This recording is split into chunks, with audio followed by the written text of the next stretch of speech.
Did you Northwell people know that Michael is going to be performing at Northwell Health? He actually sings a beautiful Irish ballad. Let's give him another round of applause. We have State Senator John Brooks, who's doing a great job. We have Matt Cohen, who's the new president of the Long Island Association, so congratulations to him. We have John Dorso representing the Brothers and Sisters of Organized Labor. Good to be with John. We have Suffolk County Presiding Officer Rob Calarco, who's doing a great job. Pleasure to be with Rob. And we have Suffolk County Legislator Jason Richburg. Pleasure to be with you. Thank you. I love coming to Jones Beach. Jones Beach brings back all sorts of memories for me. As a kid, this was it, Jones Beach, right? This was where we went during the summer. My grandparents used to take me. My father was doing whatever he was doing. You know those politicians, they work all the time, those people. But the choice would be Jones Beach or Sunken Meadow. That was the big choice. That was the variety where we would go. And I would come out as a kid with my grandparents and some of my sisters, and we would spend all day at the beach, just all day at the beach. I remember trying to explain this to my children, who are now 25, and they would say, well, what did you do when you were at the beach? I said, that was it, you were at the beach. You'd go into the water, you'd come back, you'd sit on the towel. Yeah, but what would you do? I said, that's it. That's what you did. You went into the water, you swam, you came back, and you played, you know. But think about it now. No telephone, no texting, no Instagram. So you sat there for 5, 6 hours, and you talked. You talked. And I was so close to my grandparents, I think partially because of that. You know, all the stories that they had a chance to tell, all the lessons they had a chance to tell. Different days. I remember thinking that the Jones Beach parking lots had to be the largest parking lots in the world. Remember when you would get a spot and then you'd have to walk all the way across? I didn't appreciate really the marvel that Jones Beach was as an accomplishment. I mean, think about it. Robert Moses, say what you will. Jones Beach, 7 miles of fill. Jones Beach, but there was no beach, right? It was all marsh. They filled 7 miles with 14 feet of fill to create Jones Beach, and then built those magnificent structures, right? If you proposed a project like that today, they would say it's impossible. Why did our ambition and confidence drop rather than increase?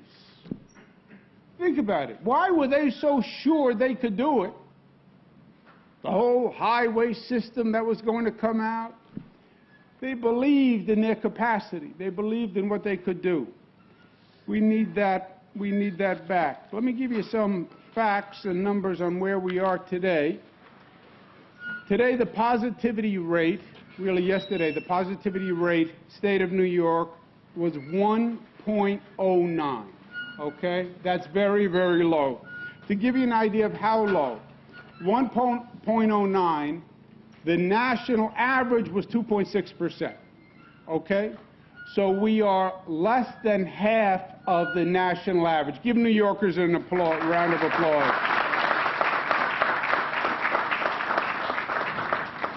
You see in the numbers, and we've seen this all along, and we're going to have to study it at one point, but different regions in the state, different positivity rates all throughout the state. Why? One state, everybody gets the same message, same facts, same laws. Why do we have all these different positivity rates?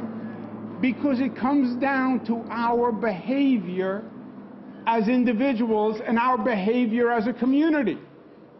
You tell me how you act and what you do, and I'll tell you your likelihood of catching COVID. Tell me if you got vaccinated. Tell me what precautions you take. But you see a different rate all across the state. Finger Lakes, New York, highest positivity yesterday, 2.3%. Central New York, 1.5%. Western New York, 1.4%. Capital Region, 1.1. Mohawk Valley, 0.9. Mid-Hudson, 0.7. Long Island, 0.7. New York City, 0.69. Southern Tier, lowest in the state, 0.6. At one time, Southern Tier was one of the highest. And that message communicated. And the community changed its behavior. Statewide, 0.9%. Our 7-day positivity, 0.9, lowest level since September 21, 49 straight days of decline. Isn't that great news?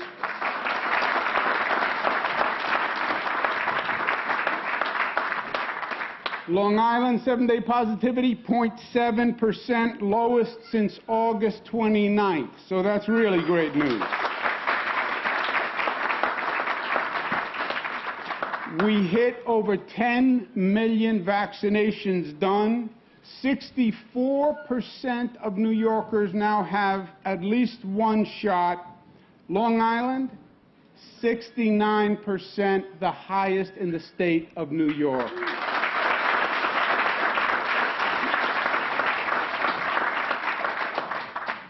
Just so we know it's not yet time to fully celebrate, some people want to say, well, COVID is over now. It's over. It's not over. It's managed. It's not over. 14 people passed away yesterday in the state of New York from COVID. And a troubling trend, the number of vaccinations is dropping off dramatically. We're now doing fewer than 100,000 per day. That's a dramatic decline, 55% decline in how many vaccines that we've been doing. So we have to make sure that this complicated message, we're managing COVID, we're doing well, the positivity rate, is not misunderstood to say it's over. It's not over. We are managing it by what we are doing. And the tool that manages it is the vaccination. And that is key to keep that vaccination going. But there's no doubt, on the other hand, that we are in a much different place in COVID.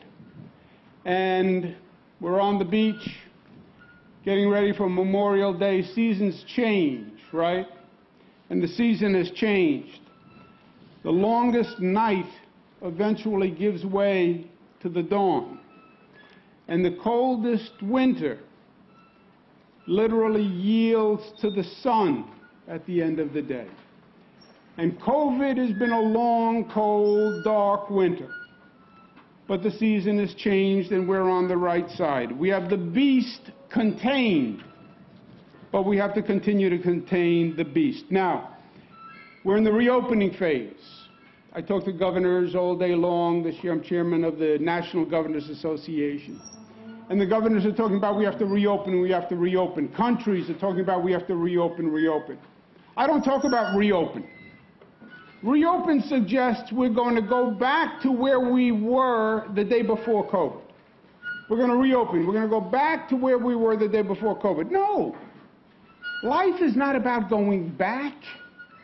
Life is about going forward. I don't want to go back to where we were the day before we started COVID. I want to go forward. I want to learn from this past year. I want to learn from the pain. I want to learn from the positive of what we've learned. And make sure that not only do we reopen, but that we reimagine New York.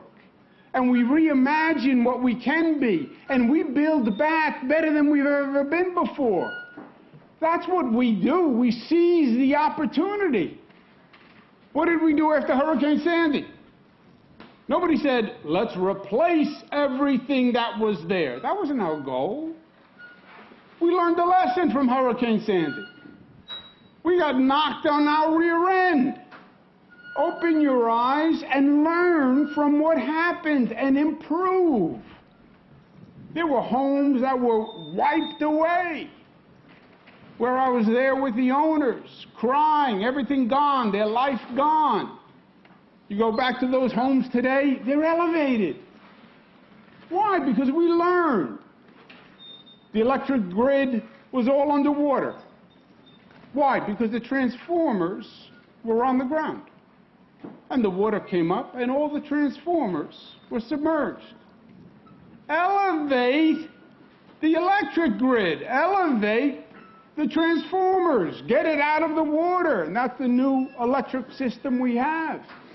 And let's take a moment to say, what should we have done that we hadn't done?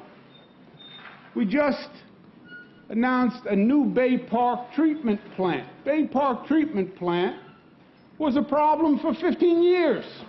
It would get overwhelmed and drop everything into the channel. And now we have an entirely new treatment plant with a pipe that goes 3 miles out to the island, into the ocean. Why? Because you learn and you grow. And that's what we have to be doing here, and that's what we have to be doing now. We're off to a great start with our state budget, which we passed. It's on time. We got it done this session. But it does just that. It says, let's invest, let's learn, let's grow from this experience. Let's do the things that we should have been doing. Let's fix the Long Island Railroad, add that third track, make it a commute that is decent and safe and sound. Let's build a new Penn Station. Who wants to sit on the Long Island Railroad for 45 minutes to wind up in Penn Station, which is like the 7 levels of hell? What kind of way is that to start a day? So we're building a new Penn Station so the commute actually works. We've been talking about transferring to green energy for how long? How long have we been talking about renewables and getting away from fossil fuels?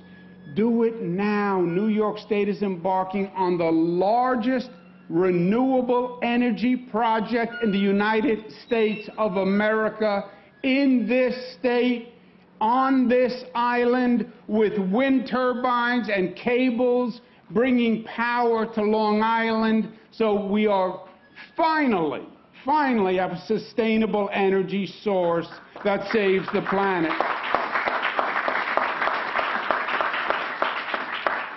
And understanding that people need economic relief. Taxes on the middle class are out of control. We cut taxes for the middle class in this budget. Finally, we cut middle class taxes. And we said to Washington, the worst tax we have in this state is what? It's not the state income tax. It's the property tax.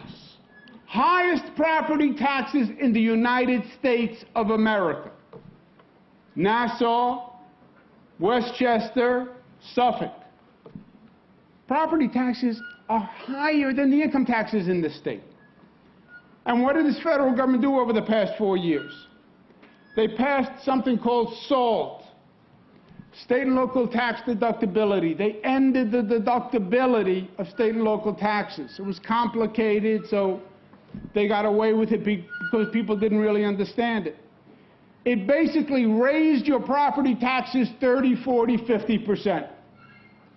And we're saying now to the new administration, if you're actually going to repair the damage caused by the prior administration, start by repealing SALT and reducing our property taxes. It was a great budget, and I want to applaud Senator Brooks for his great work. You know, they say, we call it a budget. Budget diminishes what it is. It's really a whole action plan for the state. And to get it done, you have to have the Assembly pass it. You have to have the Senate pass it. That's over 200 people. To get 200 people to agree to anything is hard. To get 2 people to agree is hard. I'm divorced, I can say that. We now have, in New York State politics, we have a microcosm of the country. We have the most conservative conservatives in the country. We have extreme conservatives on one hand. And then we have the most liberal, not even liberal, we have socialists now. They call themselves socialists. So you have extreme conservatives on one side, you have socialists on the other side, and to get a budget passed, you have to find a way through the middle.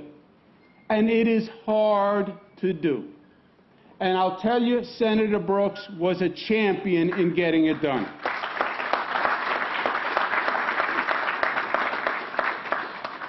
So, things are looking good. We're reimagining, we're rebuilding, but we have to maintain our containment of the beast, and that is the vaccines. And the vaccines are dropping off. 2 groups, the youthful and the doubtful. The youthful, because young people, really the way we introduced this was not a young person problem, right? It was introduced that if you're young, you may get it, but it's not going to kill you. Plus, you're young, you think you're a superhero anyway when you're young, right? Nothing can hurt you. When we started the vaccines, we said it was for older people, not younger people. So we introduced COVID saying young people don't have to worry about it. But young people do have to worry about it. They can get sick, and they can transmit it to someone without even knowing. So focusing on young people to get the vaccines, and then what I call the doubtful. Doubtful people who are doubtful of a vaccine. I don't like needles. I don't know that I need it. Government tells me to do it. I don't believe government about anything. And I'm nervous. I'm nervous about it. I don't know if it works. 10 million New Yorkers have taken it. It has been proven internationally. Almost every major medical official in the country will tell you, take the vaccine, it's safe. So those are the 2 groups we're targeting. And we're adding incentives. If you get a vaccine, you get a lottery ticket. Scratch-off ticket, you could win $5 million. When you take the Long Island Railroad, MTA, you get a free pass if you get a vaccine. To go to a baseball game, you can sit in a vaccinated area, you get more seating. You want to go see an Islanders game, better chance if you're vaccinated. And then, which is a reason in and of itself, they're going to win tonight, then they're going to come home and they're going to clinch the series at home in the Coliseum.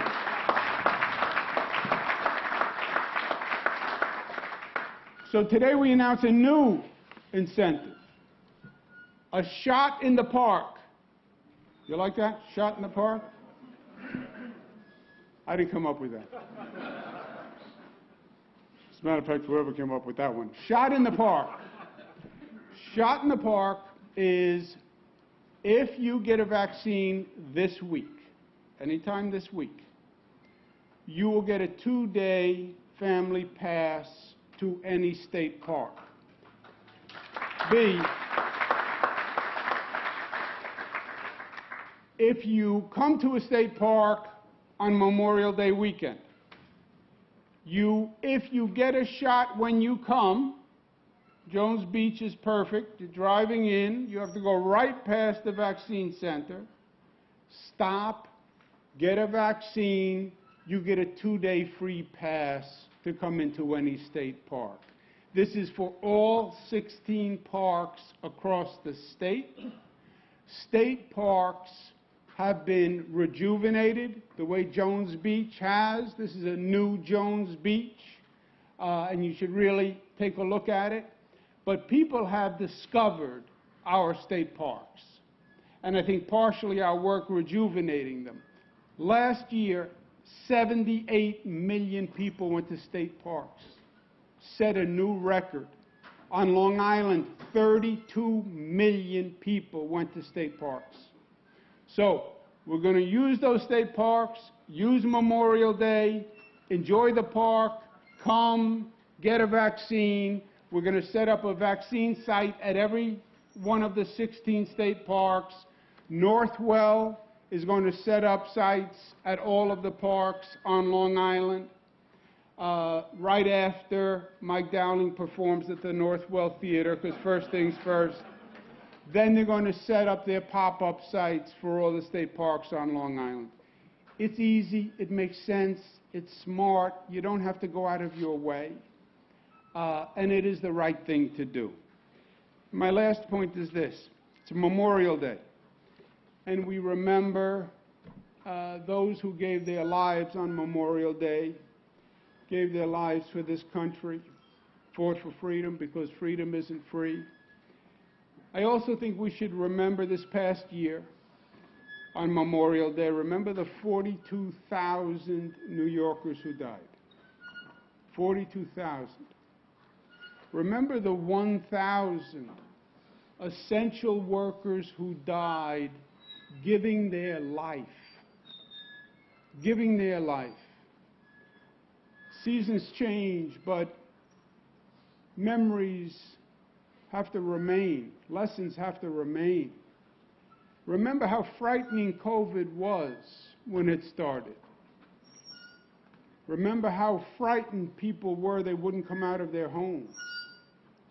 Walk into a hospital during COVID, and it was like you were walking, landing on outer space. People covered with garb, head to toe, face shields. You couldn't even see a person's eyes or face. They wore name tags with pictures in the hospital, just so the patient could see some humanity. Nobody knew how it spread. Nobody knew how really it was transmitted. And you had people who showed up every day to fight that disease. It takes a special person to run into a fire to save someone. It takes a special person when every instinct in your body says, that's dangerous. Don't go there. Run away. It takes a special person to say, no, I'm going in because I think I can help someone. And the essential workers did that day after day after day after day. Every day. Walking into the fire. Not knowing, God forbid, am I getting infected? God forbid, am I getting infected? And then bringing it back home to my child. Nurses, doctors, hospital staff, teachers, food delivery workers, all these brave people, bus drivers, subway drivers. I stand up there every day and I say, stay home, be safe, stay home, don't go out, keep your kids home, stay in. But not you. You're an essential worker. You have to go to work tomorrow so everybody else can stay home. And they did. And they did. You want to talk about bravery, you want to talk about courage, you want to talk about selflessness. You want to talk about that question in your mind, what would you do if the circumstances asked you to really stand up and put your life on the line? What would you do? Would you stand up and run into the fire, or would you walk away? They walked into the fire every day. And we owe them a profound, profound thank you. We went from the highest infection rate on the globe in New York, on the globe, to the lowest infection rate, and we saved tens of thousands of lives because there are no people on this planet like the people of this state. And they showed their character and their strength and their courage and their unity. And remember them and their families on Memorial Day. Thank you, and God bless you.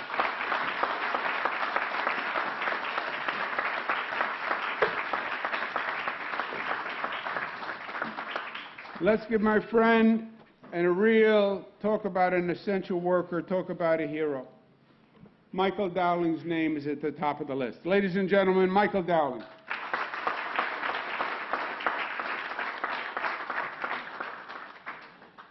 Thank you very much, Governor, and it is a delight to be here. And you know, it's hard not to be here and just look around this wonderful park, which is like a wonder of the state park system and what has been accomplished here. And I reflect back on what the Governor said about the people who built all of these years and years ago. It took vision, it took courage, it took perseverance, it took resilience. It's the very kind of vision and resilience that the Governor displayed and leadership that he displayed during the COVID crisis over the last 12 months, and the same as he's now projecting what we've got to be doing going forward. Because we're coming out of this, but we're not fully out of it, as the Governor said, and I will come back to that in a moment. But just reflect again, following up on what the Governor just talked about, this past 15 months. This has been a traumatic period, a difficult period, but just think where we've come from just 12, 15 months ago.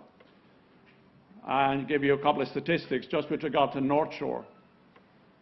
Back in March, April, we had in our hospitals every day 3,500 patients every day. And as the Governor mentioned, that was an experience that you only want to go through once in a lifetime. You don't want to do it over and over again. You don't ever want to see it again. Because when you were on those floors, as I was almost every day, and as the staff here, Northwell staff on the side, who were on the floors every day, what they saw, you only want to see once. But right back then, we had 3,500 patients. Today, we got 195.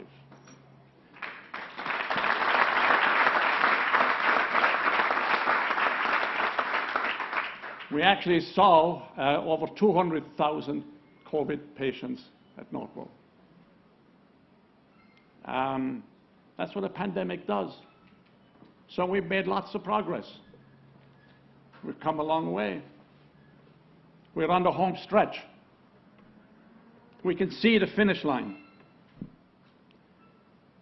But COVID is not gone. It's here.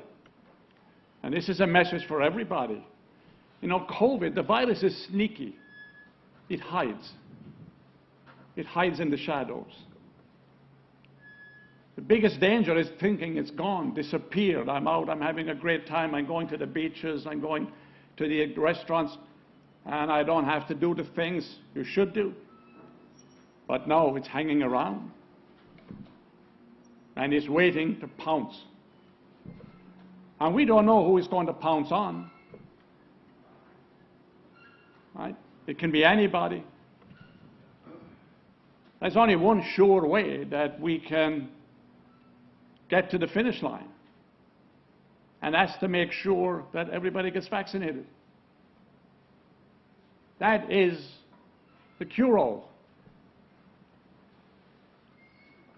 So everybody here and everybody that's watching has to become an ambassador to say, if you want to get to the finish line, if you want to put COVID in the rear-view mirror, and you want to say we are out of it, what we have to do is to make sure that everybody gets vaccinated. It works. It is safe. The science works. Now we have people who are hesitant. We understand that. But that takes an obligation on the rest of us to continue to educate them, continue to inform, continue to advise, continue to say to them that they have an obligation and a responsibility to themselves, to their families, to their neighbors, and to the rest of us, because you don't want to repeat what we have seen over the past 12 months.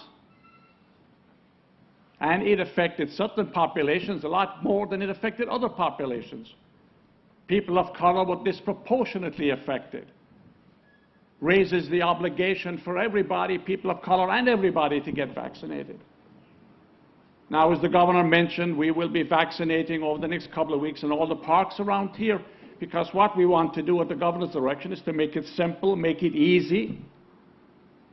So we are going to bring the vaccine to where you are going to be.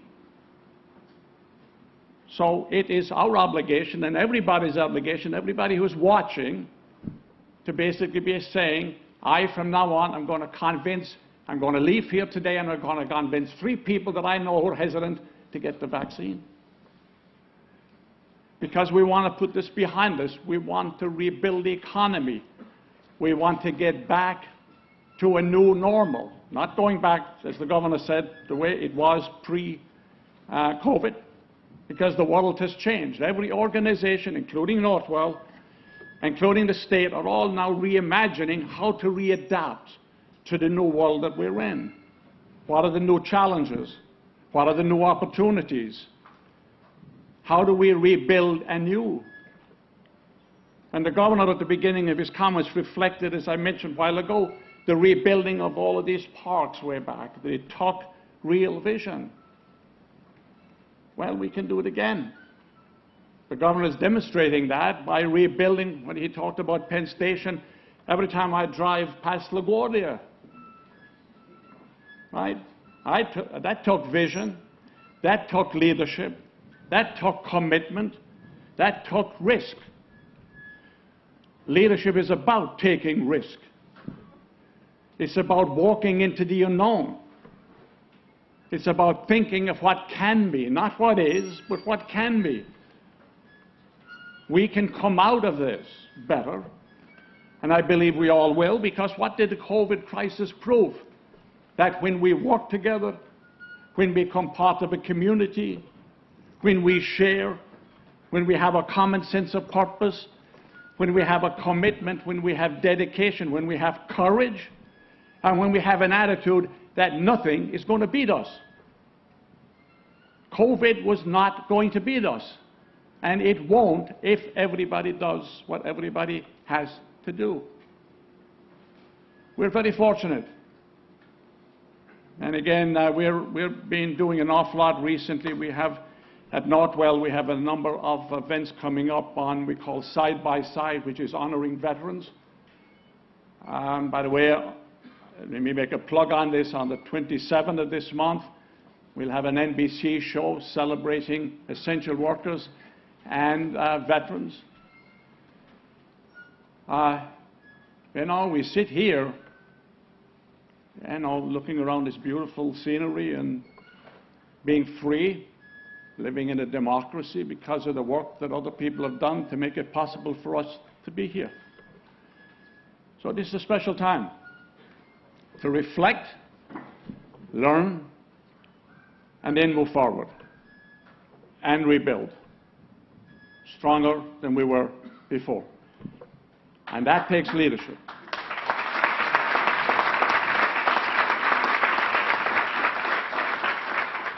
And that takes the kind of leadership that the governor possesses, the leadership that I observed so closely all during the past 15 months. And of course, we've known each other a long time, and I have observed it many years in the past. But that's the kind of leadership we need going forward. Optimistic, positive, not looking at a challenge, but looking at opportunity. But in the meantime, now, we put COVID in the rearview mirror. We say goodbye to it. We've had enough of you. You've lived with us for a year and a half. To hell with you now. You're gone. Vaccinate. Okay? Thank you so much.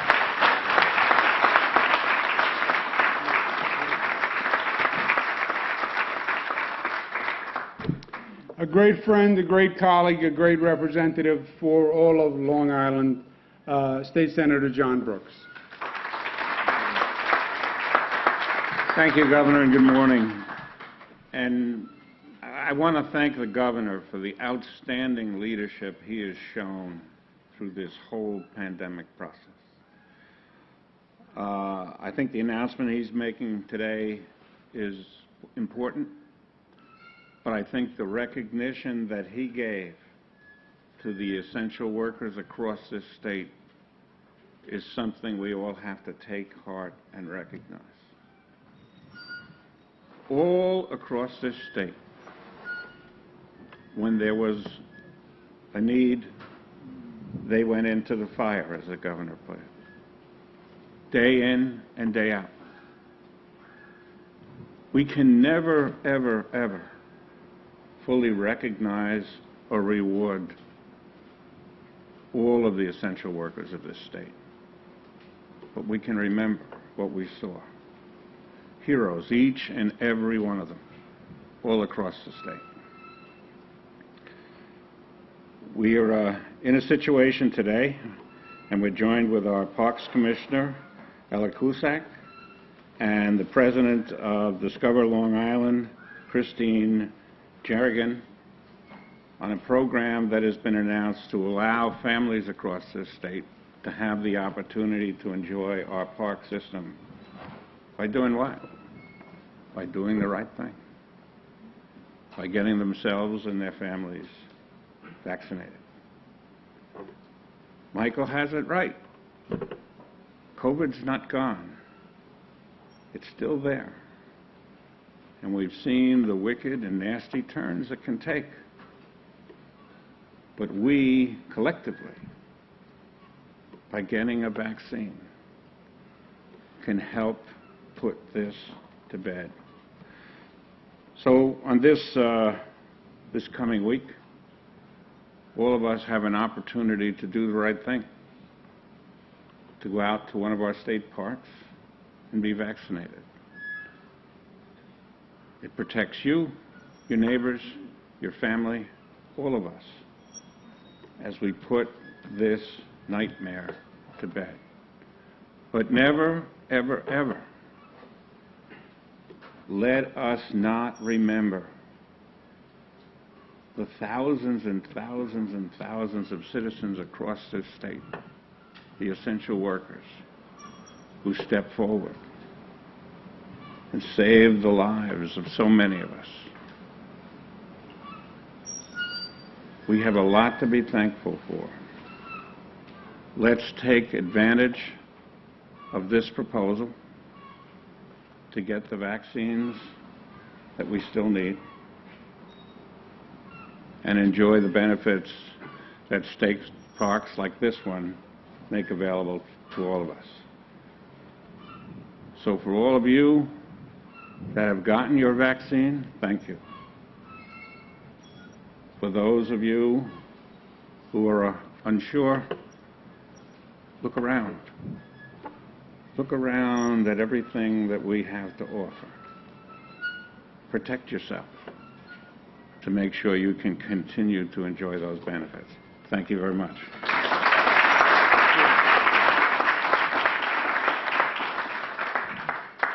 I think the message was loud and clear. To Kristen Jarnigan at Discover Long Island, let's thank her for being here today and for what she does. Commissioner Kuliside and the whole team at Parks that is going to figure out how to make this work seamlessly and flawlessly. And if there's any confusion, his number is 917-575. Let's give Eric a round of applause. Senator Brooks, this state budget is going to build back a New York that we've never seen before, and it was about time. And thank you for the leadership, Senator. Thank you very much. And to Michael Dowling and Northwell, not only did they come to the rescue on Long Island, they came to the rescue all across the state of New York. Michael, I've known for many years. Michael was the health advisor to a gentleman named Mario Cuomo, who served as governor of New York, and I worked with Michael then. And my father had inestimable trust in Michael, and he was right. And when COVID started, and we thought we were heading into the apocalypse, the first phone call for me was to Michael Dowling to come and sit down and put a group together. We did it at the Javits Center, where we were setting up the largest field hospital in the country, 2,500 cots. It looked like you were getting ready for the day after the apocalypse. All Army personnel, jeeps. It was frightening. And Michael's leadership shone through. So Northwell never says no. They were a champion all across the state. And then we helped other states, and Northwell actually went to other states. I was going to get my vaccine at Northwell, and I called Michael. And he said, come in, no problem, I'll do it myself. It's 6 shots in your posterior. I think that was just a personal shot, so to speak. Thank you, and God bless you.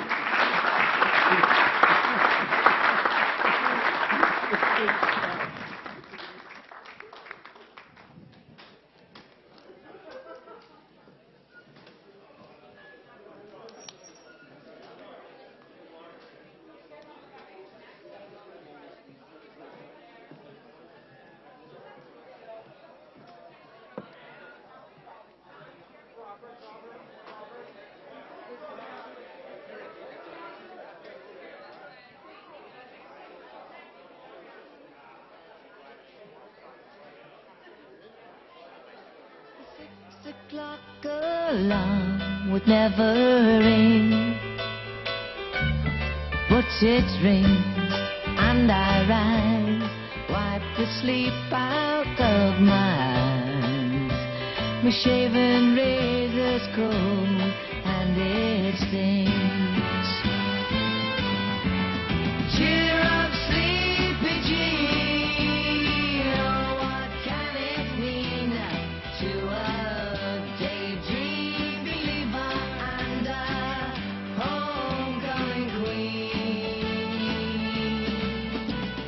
You once thought of me as a white knight on his steed. Now you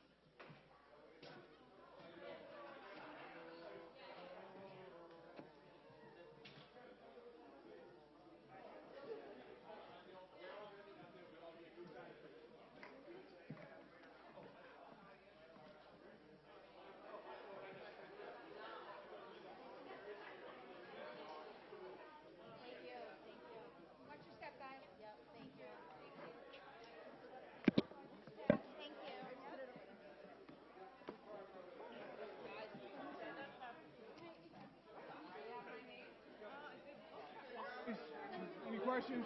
Where's Eric, just in case?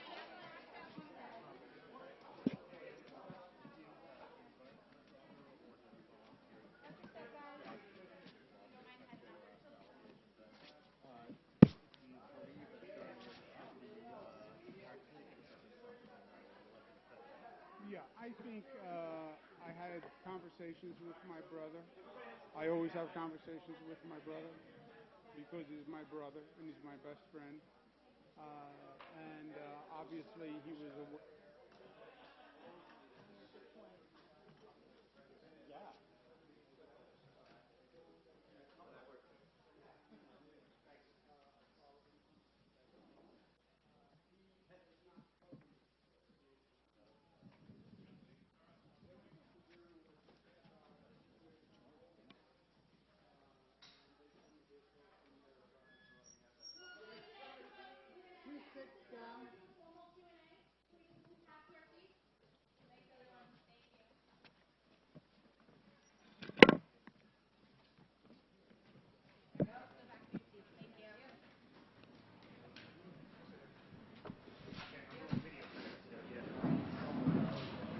Who had a question? Just 4 related questions. One, Obviously, the vaccine's only on emergency use approval now, but Pfizer has sought approval for full use in September for those 16 and older. If they are granted that full approval, will you mandate the vaccine for kids in schools?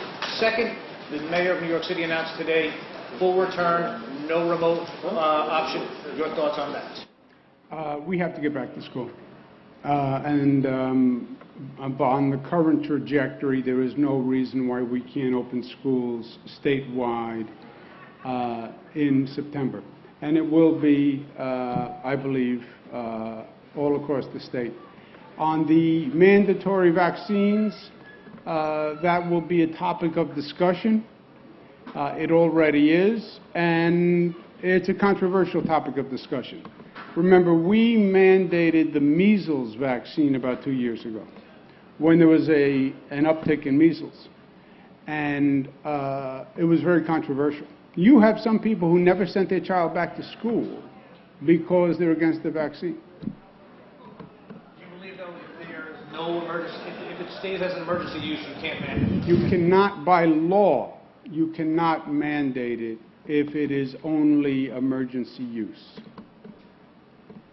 Okay, anything else? And Governor, you said about remote learning in New York City, that being taken off the table. Is that a good idea, or? We're going to set a statewide policy which will govern all school districts. But if you ask me today, by the current trajectory that we are on, I think there's no reason why every school shouldn't be open in September. September is relatively a long way away, and we follow the science, we follow the data, and as you've been following it, we're at not an all-time low, but we're under 1%, unless something dramatic happened that contradicted that, a real change, variant of interest. I don't see any reason why we couldn't open all schools. The remote learning sounds fine and worked fine enough for some students. Some students paid a very heavy price for remote learning. Remote learning only works if you're in a home that has the equipment, if you're in a home that has access to internet, if you're in a home that has someone who can help the student with issues, right? But COVID, remote learning with COVID discriminated. It discriminated. Poorer households, more minority households were not as successful with remote learning. Now, it was the best that we could do in a bad situation, but by no stretch of the imagination is remote learning a substitute for in-class participation. There's also a socialization aspect that goes with school. And you've had students who have lost a year of socialization. So if you ask me today, all schools open statewide in September unless there's a dramatic change in the COVID trajectory. I didn't mean to knock you down with that statement, but okay, thank you all very much. Good to see you.